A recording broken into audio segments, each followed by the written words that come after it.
The Sustainable Voice, bringing you big successes from small places worldwide. Welcome back to the Sustainable Voice. This is Ashish, and look who we have here. Ines, welcome back. Otter paw. Hola. Those of you who don't know what that says, you got to go back to the previous episodes to know what that joke was about. Insider. Oh, that's good.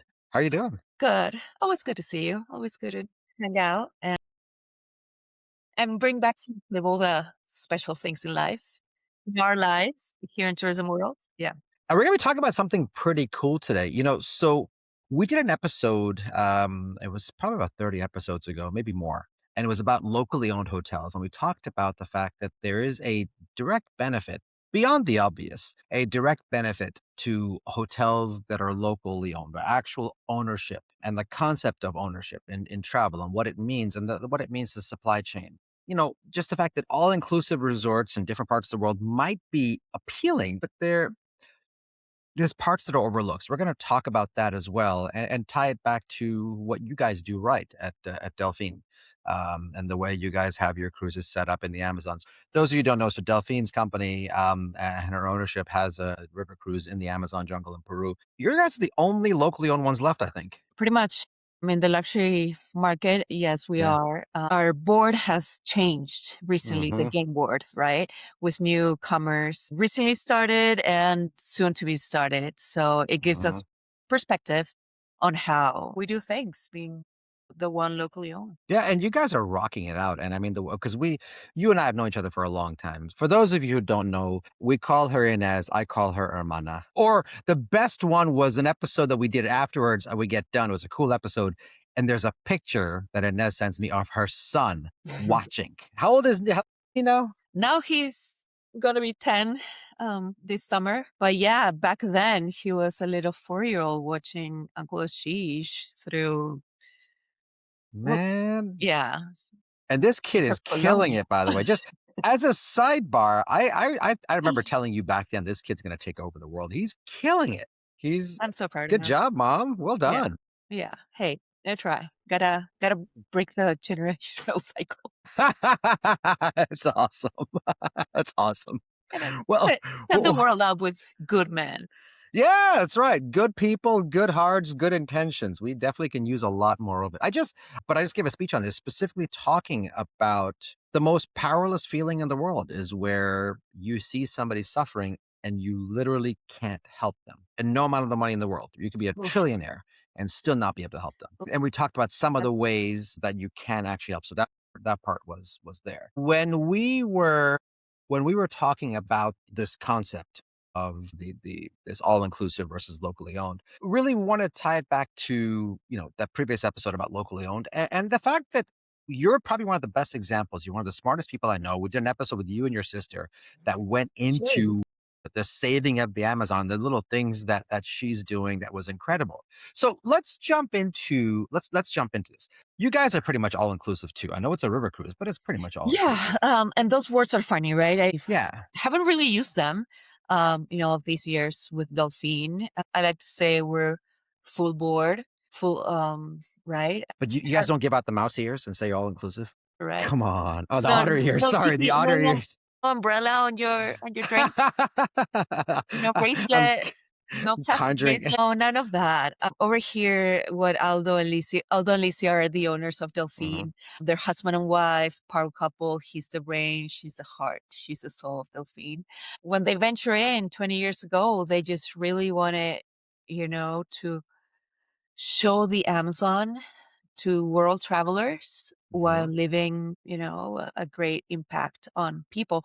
And back then, 20 years ago, we didn't have the term like regenerative travel and all that. So it was part of our DNA before we even knew it, right? And that's the beauty of having someone like Lizzie that is, she was excited to get in the jungle and get down and meet the ladies of the villages and start working with them and admiring their handcrafts and the power in their art and transforming that into these items that travelers get to know. You're the right person to ask this. I mean, the ownership structure we've talked about, Yeah. Why is it important? Why was it important for Aldo and Alicia to make sure this is not owned by foreigners, that this is owned locally? Why was this important for them? Well, for us as Peruvians, for Aldo and Lizy as Peruvians, this is our home. This is our country. This is our backyard. Yes, we're from Lima, but still we feel responsible for, giving back. And we got to be honest, this is not a nonprofit. This is a business, Yeah. a profit. Yeah.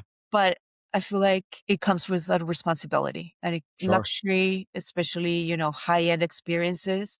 They come with a responsibility. And we want to give our travelers also the opportunity to travel and leave no trace or leave the place better than we found it, right? So this is great. This is awesome. Keep going. I'm sorry. Keep going. no, I feel like that's been the essence ever since. We just didn't word it. Yeah.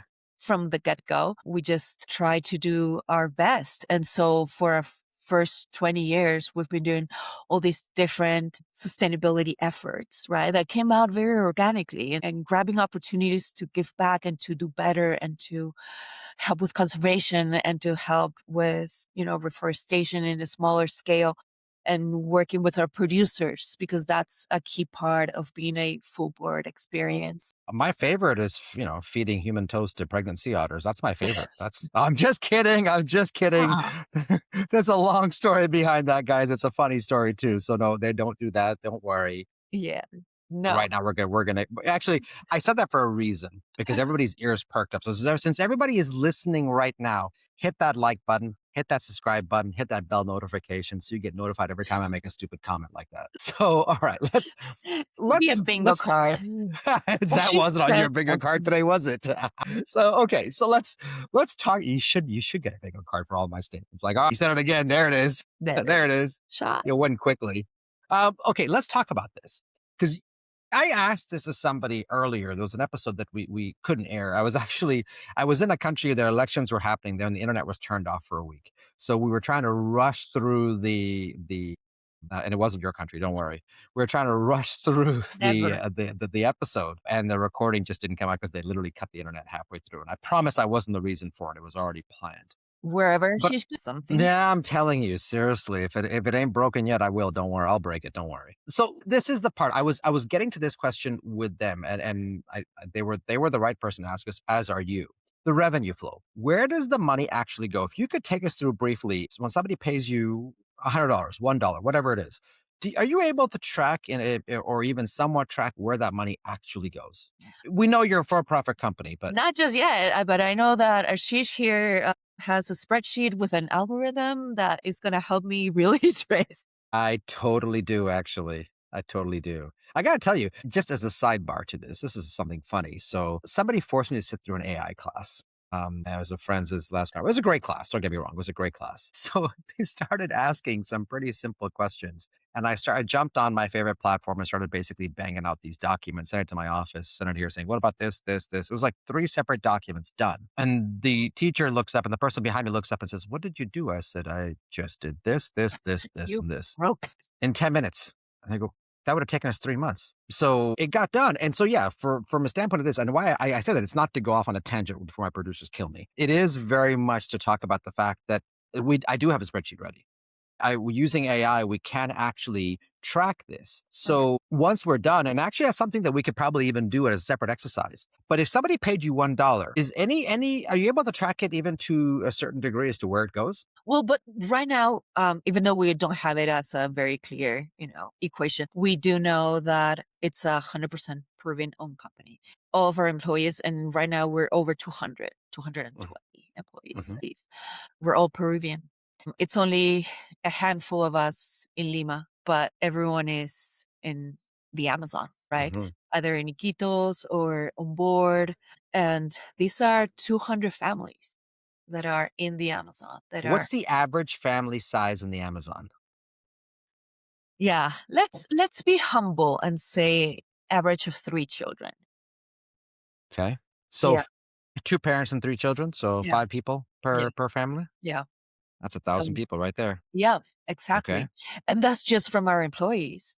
But then the impact that we're having on purchases, we don't import, right? I mean, except for alcoholic beverages. But so what actually goes onto the boat? Food? Yeah.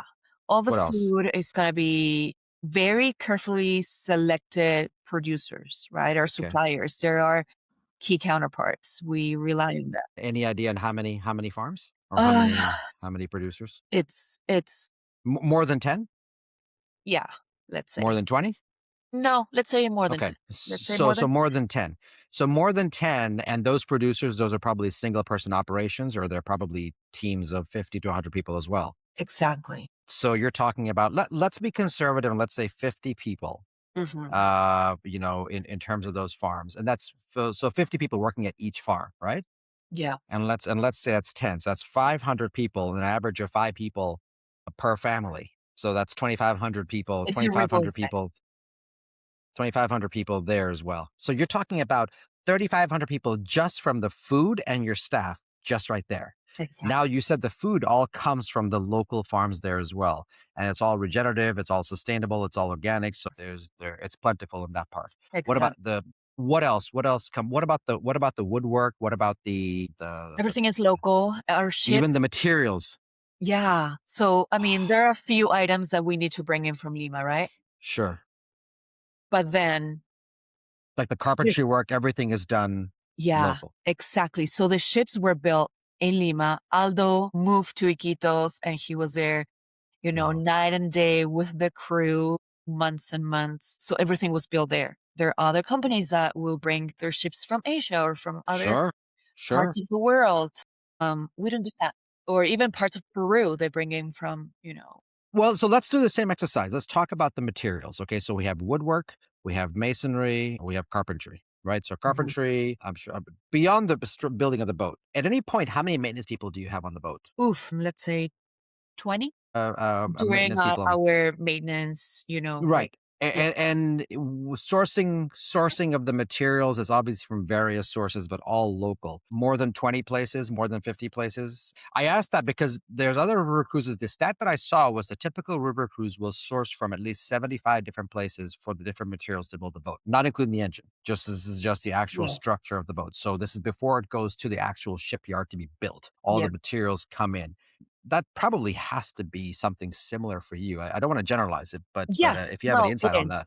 It is. I don't know if Okay. 75, but yeah, it definitely a big ticket of different forces. So somebody who comes on your boat, and this is again the locally owned, even if it's the all inclusive, as you said, it's not the right phrase. It's the fact that you're literally just simply getting on the boat. You've already supported the families that built the boat for you, but Yeah. then just simply getting on the boat, each sailing, I've counted now 3,500 people, direct and indirect. Yeah. And that's rough. I understand. People are going to sit there and go, "Come on, that's BS." Look, I understand. I'm eyeballing it. I understand. But you know what I'll tell you? I'm eyeballing it. We did this whole exercise with job creation through tourism. It took us a year to put it together. I have the algorithm, so I have experience with this. And what I'll tell you is I think that 3,500 number is light. I think it's more. And that's the part that's there. Well, So we're curious now to run your algorithm. you know what? It's Okay. a case study. Okay, I'm gonna put this out there. Yeah. I would say it's gonna take us another to do it. If Aldo and Alicia are willing, I would love to do this case study with you. I would love That's to sit down and do this with you. I have the software. I have it. yes. I have the code that we can actually use. The same algorithm we use for ours. We can plug it in and we can say, so how about we do that? And when we get done with these numbers and actually have it, it might be even 6 months from now, we'll jump on another episode and we'll talk about those numbers. How's that? Auto ship. Yeah. Auto ship. Auto shake, auto shake. Okay. So this is an important question then. Let's talk about economic leakage. Mhm. Let's talk about the impact on its destination. So when something is not locally owned, 100% locally owned like you guys are, doesn't, and we're not shaming resorts. We understand that there are, capital is capital. As you said earlier, these are not nonprofits, right? So you Mhm. do need capital. So there's private credit in play, there's foreign capital in play, hedge funds in play, whatever it is. We're not trying to villainize anybody. But there's every model, even a locally owned model has economic leakage, right? Something in your case, as you said, it's the alcohol. It's Mhm. probably the engine. There's elements to it. But when you don't buy something locally, so let's say we do an average of 5 people per family, right? 3 kids, 2 adults, average of 5 people per family. If one of those farms was not utilized to supply your ship, what happens to those families? It's 50 people on a farm times 5. what supplier from any of these producers would be a big hit, right? I mean, all the families Yes. that supported them. For us, for example, our toiletries, right? I've had journalists ask, "Oh, so what brand of We haven't even talked about that. is it this or that brand?" We're like, "No, it's local made. It's locally, All from one place, all from one vendor, or multiple vendors? Okay, so that's on top of the 3,500. So as I told you earlier, that number of 3,500 is light. Yeah, yeah. And Okay, so so it keep keeps going. it keeps on growing, right? We make sure that it's something that is good for the environment, that it's not going to leave a trace, and that it's going to be still good for our high-end travelers. And so we test out, and then end up selecting our So what happens if they're not utilized? So let's say the toiletries or the farm. Let's say it is a hit, but what actually happens if you don't do it? What happen? You're Peruvian as well. What happens to Yeah, them? it all What depends on will? how many other Let's say you're the clients only we one. have. Let's say if we're the only ones, they're screwed and they go bye-bye. So bye bye means they find other careers. Do they leave the Amazon? Do they find another career? What actually what? In all hopes they'll find someone else to buy from them, being probably one of the, if not, yeah, we have the largest fleet in the Right. So if Upper. you got so you're the largest My largest. three, with my 3 vessels, probably the largest purchaser in the Upper Amazon of Peru. Sure. Because there are Sure. no hotels that are Sure. my size, more than maybe one number So of. what happens to them? So let's say, for example, because I want to get this. I know I'm pushing this, but I want to understand. I want our listeners to understand because this was a point in that last episode that we spent a good amount of time talking on, and some of the comments that I was reading afterwards. This became the point that people really enjoyed listening to. Yeah. So, we have so much more data to go with this to support this. So let's take farmer A and farmer A or toiletry provider A. You have, for external reasons, force majeure, whatever it is, you've not been able to purchase from them. You've not been Mhm. able to purchase from them, right? So you're the biggest purchaser. They've left. Now they've actually left at that point. What happens to them? I know they're trying to find other. They're trying to now find. Do they? What does that look like when they're struggling to find somebody You else? just What said does it's that a look like? struggle. It's a life struggle, the impact that it could have in their lives. Do they If go into poverty? Yeah, Okay, yeah. And what's the impact on their children, on their growing children, let's talk on, about that. nutritional aspects, right? Are their diets going to be more impoverished?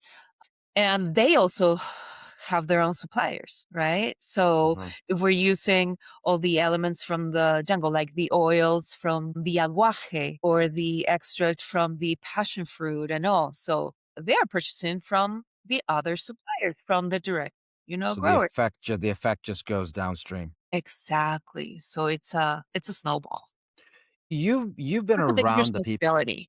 Sure, and you've been around those people in the Amazon for quite some time. You know them really well. Yeah. Would they ever be willing to leave their home? No. They would always stay there Yeah, they say. I mean, they're resilient and it's their home. And to be in a place like that, to switch it for what? To be, in Lima. No, yeah. yeah, no. So the economic leakage, the impact, poverty is one, which Yeah, goes downstream, but they won't leave. Now you are actually, if I'm correct, you're making the ability for them to protect their way of life even more difficult because is desperation come into play at all? absolutely. Yes. And then you mentioned the kids. You mentioned the lack of nutritional, not like they have a dentist sitting around the corner. Yeah, I would urge everybody to see what desperation looks like in the Amazon. I would urge everybody to watch this documentary on I think it's Netflix. It's called Dirty Money. There is a whole episode on mining of mercury in the Amazon and kids that are deployed to it. Our foundation has some experience trying to fight this, to combat this, which you know about. yeah. So I would urge everybody to watch this because essentially by keeping all these farms employed and keeping their children employed, you are also helping to prevent that in terms of it. And that's something we found firsthand when we first started with not that aspect of mining because we operate in national reserve. Sure. it's a protected area, but on the opposite side of the river, for example, Lisi showed up to the communities and they were like, okay, we're desperate. We're at that point that we need money. And so they were hunting illegally wildlife and to put in the black market. When you have those Rio or those parakeets, at your local shop, where did they come from? And all, right? So over here, she was like, okay, we're the pioneers. There was no high-end travel. Nothing. You were the first ones. Yeah. They really had that vision, right? So she said, well, we're going to be bringing travelers. We need to have wildlife for them. Yeah, exactly. So Exactly. let's figure it out, an opportunity to give you a way to support your family, right? Not in a paternalistic way, not in a handing out, but just giving out opportunities. And that's what she created with the head crafts market that now has expanded all through the Amazon. And yeah, that ripple effect has also been. So let's talk about this for a second, because Yeah. this comes into the convenience versus consequence part. When she went to them and what desperation they were doing these things, right? And so many times I've watched countries will villainize or will say, well, this is the reason, right? For example, countries in Africa will have a shoot to kill policy on poachers. That came back to bite them during the pandemic when these camps had to start letting go of people and didn't want to because they knew that some of their youngest staff would go back into the bush to go hunting and be using snare traps and would get mistaken for a poacher and shot and killed because of a shoot to kill policies. So you imagine if you're a camp in Africa saying, well, I've got to cut staff, but I don't want to. And we commend them, right? I mean, obviously we want everybody to have employment, but their reasoning for not doing it was not just, I don't want to take away a job. It was, I don't know if the person's going to be alive when I want to bring it back. So what you're talking about here, what Alicia basically saw when she went there, and you're obviously talking about it now, is, okay, we want to bring visitors here. We need to have wildlife. We need to have this. Let's form something together. And you brought them into the mix. We just had this whole conversation about having the local community have a seat at the table, right? So that jobs algorithm that I was telling you about, one of the main indicators for us is indigenous community employment. So it's not just somebody who lives in a city, but somebody who actually owns that land or who was born on that land for generations. So it's generational ancestry. How many jobs? And you would be surprised. The global average is 11%. So out of all the jobs per traveler, the jobs that are created around the world per traveler, World Travel Tourism Council says 1 in 10. Our data showed it was much higher than that. That the algorithm that number is also light, which I think it is too. And we saw it obviously in play during the pandemic. But the fact that we talk about community and the fact that globally 11% of that employment number, whether it's 30 jobs, 35 jobs, whatever it is, but of that 1 in 10 jobs World Travel Tourism Council says, only 11% as a global average come from indigenous communities. If you were to estimate, you said you had 200 employees at Delphine, right? Yep. How many of them are from local communities in the Amazon where the boats operate? I mean, they're all from local-ish communities, not per se from the National Reserve. I know of one when I'm on board and I know, okay, he's from that village, but surrounding areas, Amazon, local, 100%. 100%. Yeah. Well, the exception of you. Except for the Lima team. So except for the Lima team. So Lima team is how many? 10. Okay, so 90%. Yeah. And let's even go down to 80 in case some are there, but you're talking about more than 11. Yeah. And why I said that is because that proves part of this point. The fact that when we talk about convenience versus consequence, when you have an organization that is hiring locally at 90% or 80%, and that's not even counting the farms and the toiletries you're supporting, that's 100% local right there. The convenience aspect is I can buy my souvenirs in Lima, but you have no idea where it came from. The convenience aspect is I can have a brand name toiletry kit or go here, but what you're getting for it. And we're not faulting anybody, but the convenience is I can book a river cruise that's owned by God knows who, or by a hedge fund or private credit or whatever the case may be. It's funded by whoever. Again, not good or bad. I'm not knocking anybody down, but there is a fallout from that. There is a fallout, right? Yep. When you guys are actually giving back to the community as well, because the money gets reinvested back into the community every time you're building a new boat or renovating the boat or buying new product. But do you guys have a model where you also give back to the community if there's a portion of the profits or something? Do you have a model like that that's set up where you go in? Not a portion per se directly, but the investment that we're doing on all these different endeavors, and most recently in the last year, biocultural restoration program that Gabby Which your sister was talking about in the last episode, which was incredible. And that Yes, was that. exactly. So that connection with the ancestral, right? Any idea how much has been invested for that? Any ballpark idea? So like I mean, number, like yeah, not even exact. Is it over 100,000 US? Is it over 500,000 US? we're right there right now. Okay. Yeah. So that's huge. And that's the fallout between convenience and consequence, right? So Yeah. that's not to say that other organizations don't give back. I'm not saying that at all. But I was blown away by your sister's episode where you, me, and her talked about the biorestoration project. Because you debunked a major myth about the Amazon being the lungs of the earth. It's not. But there are a whole bunch of other aspects to it that are under siege that need to be protected. And you guys went into detail. And that's, if you're not 100% from there, would you say you wouldn't understand it? Hopefully our travelers get it. And that's why they choose. The travelers, well, let me ask you a different way. If a company is setting up to be there, but how much of that is because they see dollar signs and how much of that is because they see goodwill? No, they come in for an opportunity, for an economic opportunity, of course. There you go. And that's not to fault them because, as you said, we're not a nonprofit, right? This is, this is for profit. I understand that fully. But Gabby was the first one that I've heard talk about the biorestoration project in such detail. And I'm a nerd when it comes to this stuff.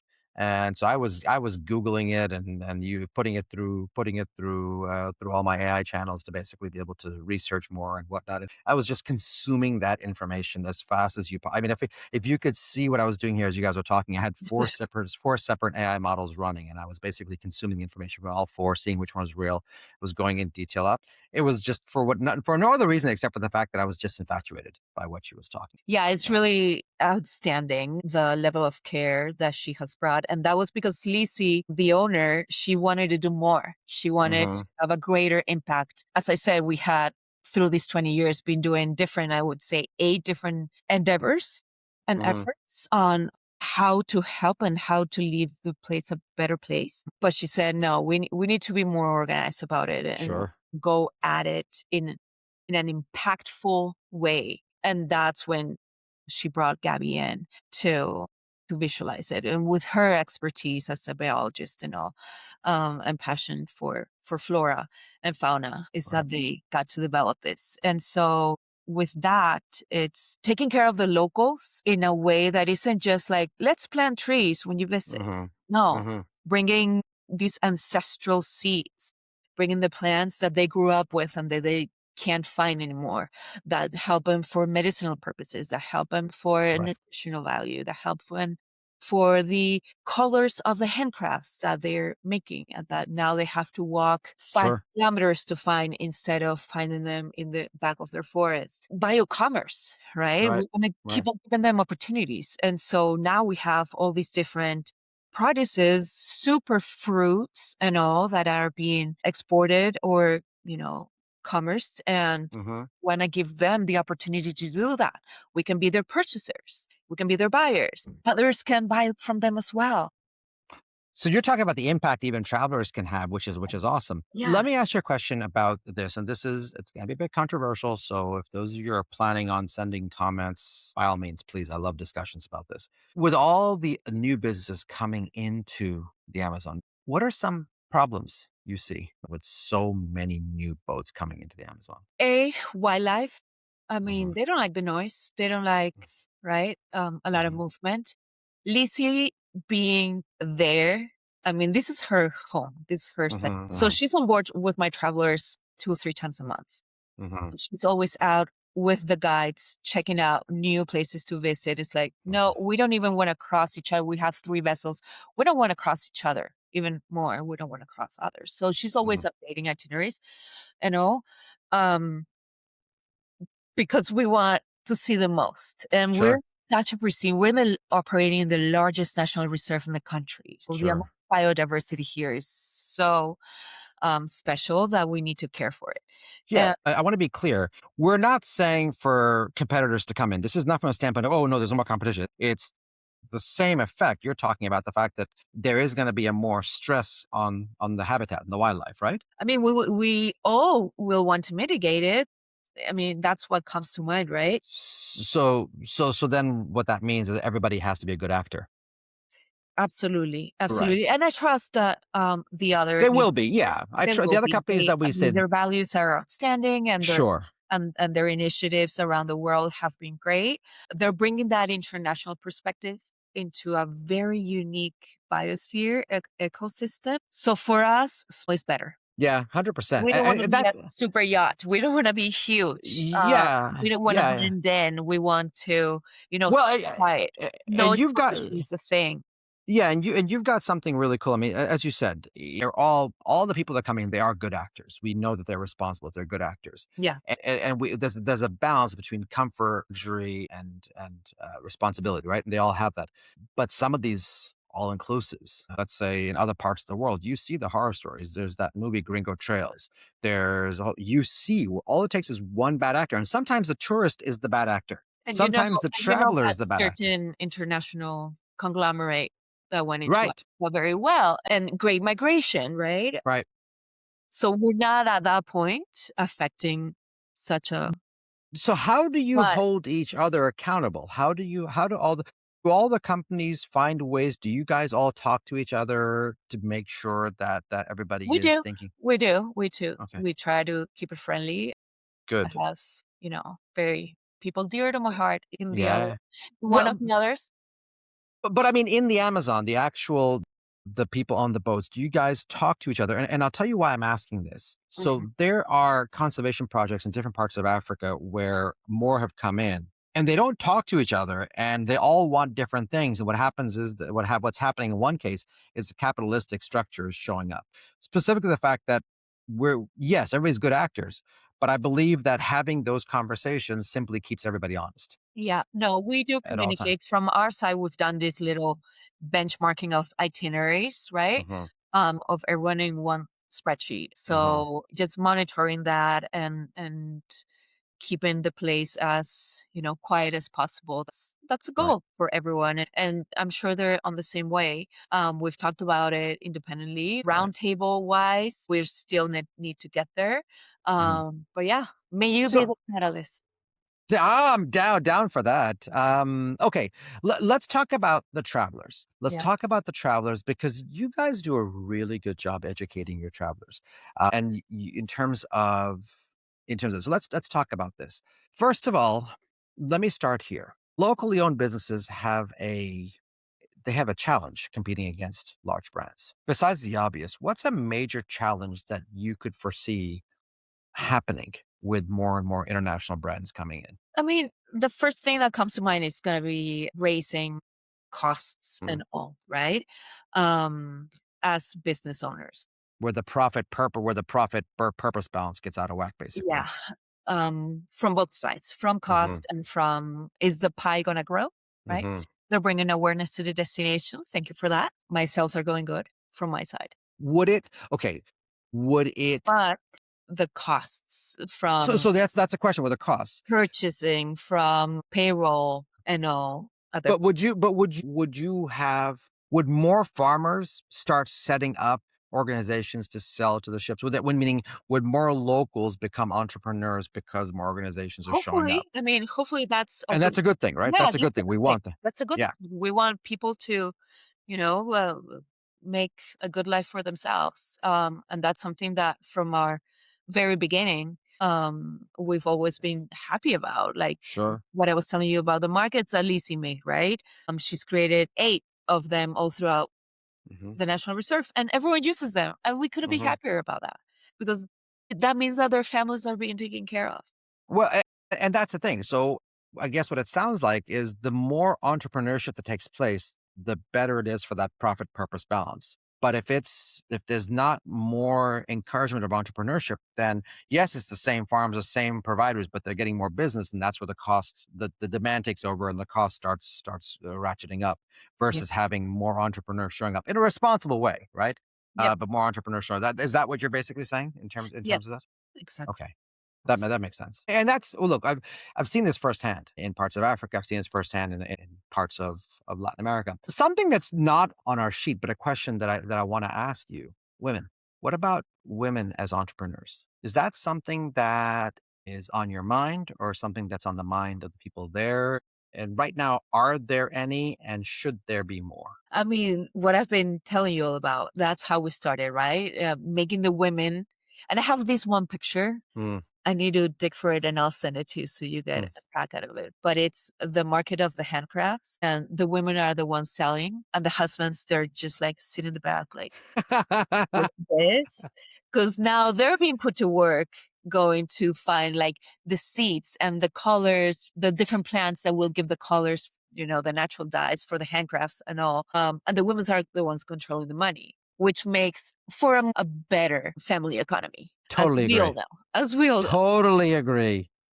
Before, the husbands were doing all these things that weren't that great for the environment or Mm. for conservation. And yeah, and now the women are the ones, right? And so what was started with 6 ladies, right now, simple math of how many communities, how many markets, and how many all, we're counting over 200 women that are doing Wow. these handcrafts. And that it's not just what they're doing, but it's how they're preserving like Sure. an ancestral gift of Right. handcrafting. Because Right. now the daughters, they're like teenagers, oh mom, I want to learn too. Like I want to Sure. have my, share at the stall and do their own thing. And so when the ladies were saying, yeah, my kids, they don't want to learn, and I learned from my grandmother, and now this is getting lost, that art is getting preserved by this So entrepreneurship of women. you're talking about cultural preservation, and you're talking Exactly. about my entrepreneurship for women. This is something I always ask is because you know this. Our foundation has been championing this for a while. We had a successful Yeah. project in Peru that just completed that actually was focusing on entrepreneurship of women with crafts in the Sacred Valley. We're now shifting attention to entrepreneurship for women in Egypt. And that one is specifically for women who were illegally trafficked when they were younger, to be able to bring them from that, to be able to actually create income from them, in terms of it. So this is in that case, the men don't know they're doing it. We're trying to remove them from abusive situations.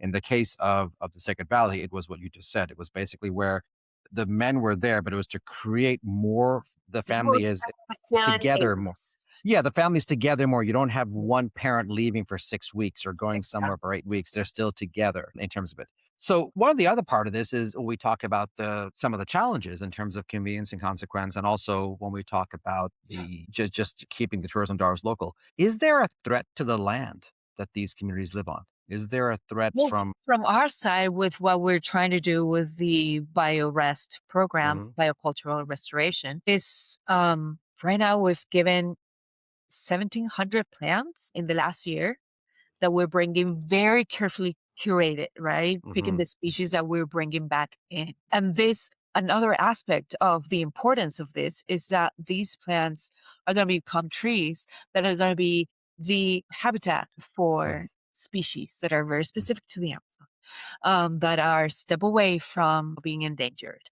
And so we're creating an opportunity for the land to be, in a growth mode of a depletion.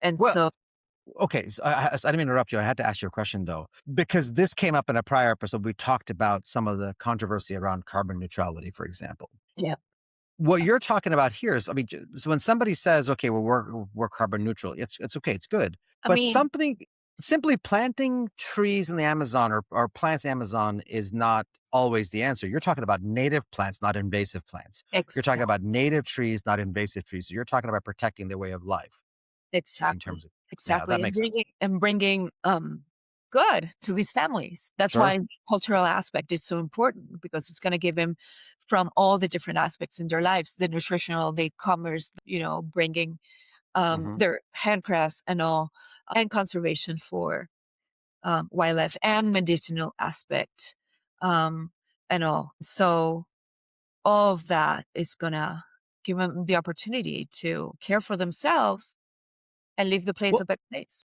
well, and exactly right. And this is so. This then begs the question, as I mentioned. Sometimes the traveler is the bad actor. Unfortunately, when you look at certain parts of the world, there's protests happening everywhere. But sometimes you hear about you know, defacing of property in Japan, defacing of property in Italy, defacing of it in Spain. Well, you and I have seen it. What happens at Machu Picchu when it was just overrun with people, and how people are treated and what they do, and what ends up there. So sometimes a traveler is the bad actor. Not all. Sometimes a traveler is a bad actor.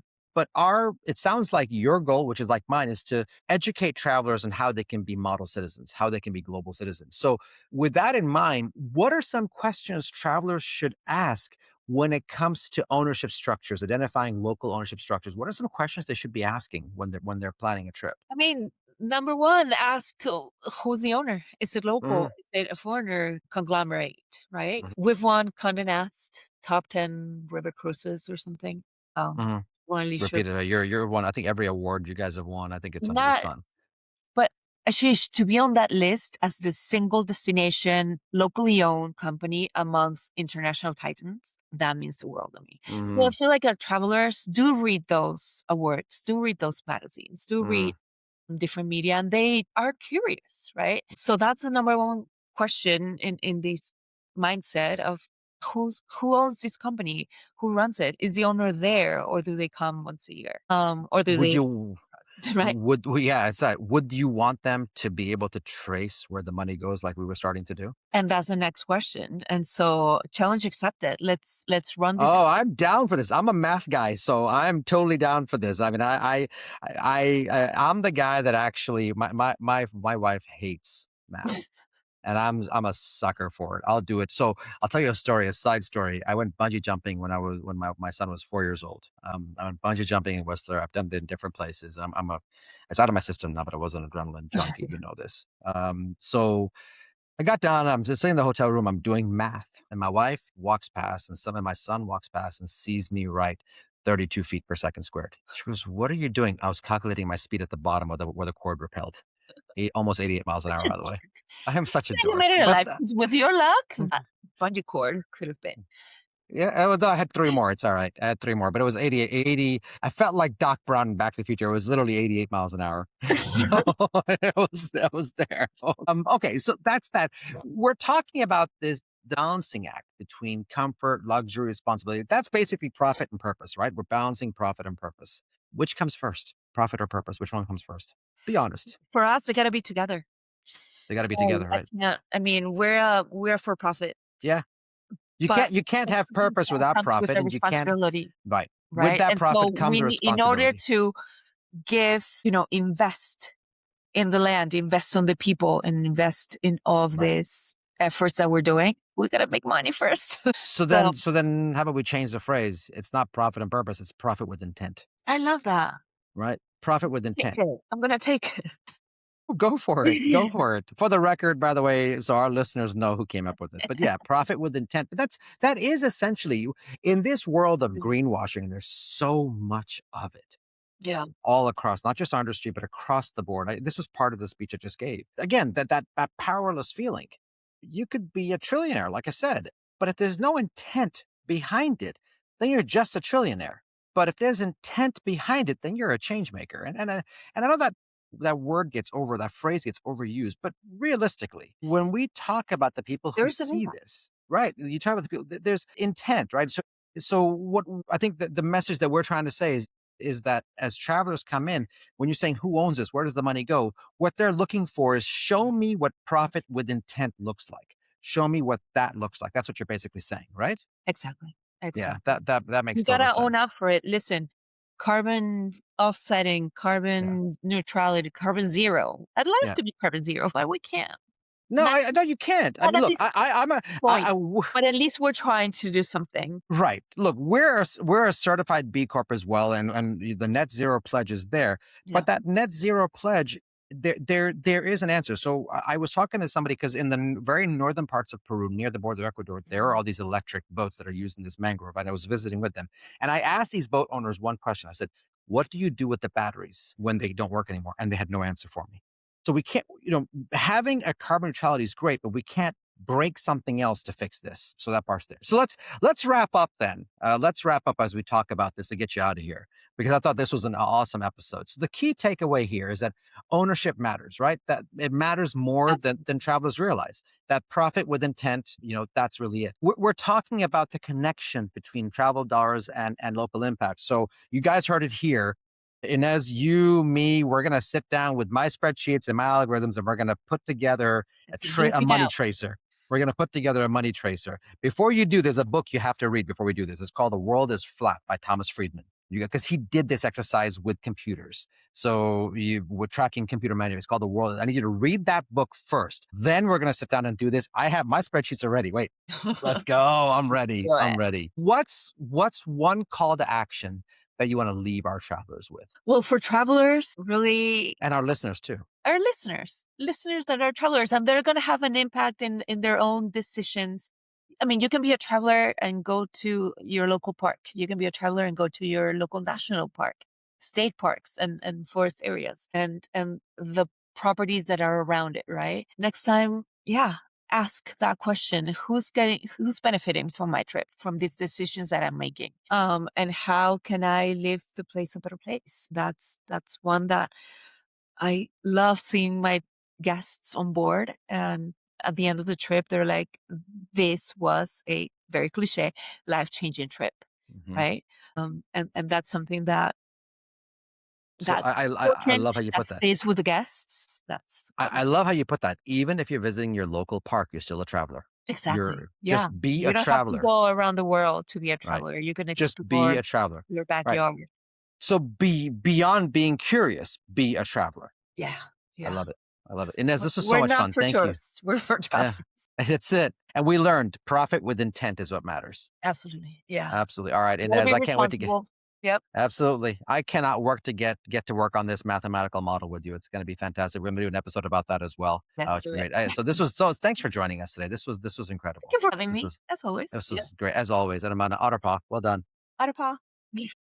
And guys, you heard it here. Profit with intent. You're always a traveler. Make sure you stay curious and keep traveling. Thanks for watching. Thank you. Thank you for listening to The Sustainable Voice. If you have a success story of your own, please reach out and share it with us. Would love to hear from you. See you next time.